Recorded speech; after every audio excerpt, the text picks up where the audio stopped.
Okay, The Lost Happy Endings, Part 2. "I'm having this, my six-fingered deario," she snarled. Then she spat at Jub again and hobbled rapidly away into the darkness and the fog. Jub lay there for a long time, terrified that the witch would return. The fog began to lift, and the moon turned the narrow path through the forest to a long silver finger. An owl's hoot questioned sadly. Jub got to her feet. The happy endings were lost. She turned and ran back down the path towards her home, scattering bitter tears into the cold black night. As Jub ran sobbing through the forest, children in their beds were listening to their bedtime stories, but tonight there were to be no happy endings. Hansel and Gretel were trapped screaming in the gingerbread house while the wicked witch made the oven hotter and hotter. Some of the children started to cry. Cinderella's foot was too big for the glass slipper. Some of the children started to howl. Snow White died when she bit the poisonous apple, and she stayed dead forever. Some of the children started to scream. The big bad wolf gobbled up Little Red Riding Hood and enjoyed every red mouthful.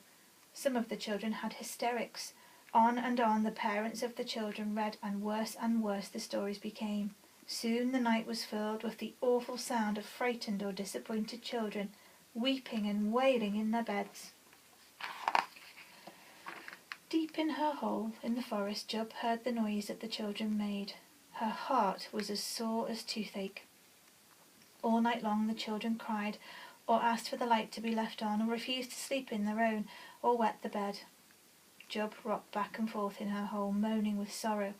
When dawn came it grew quieter, and poor exhausted Jub fell fast asleep. As she slept, she dreamed of a golden pen which could write on night itself. And when she awoke in the evening, there was the golden pen on the little table beside Jub's bed. Quickly, without even thinking, Jub seized the pen and set off into the forest. It grew dark. The stars whispered to themselves in the black sky. When Jub came near to the spot where the witch had snatched her sack, she stopped.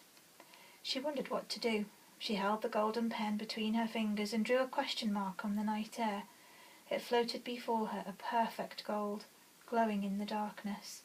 Suddenly Jub knew exactly what to do.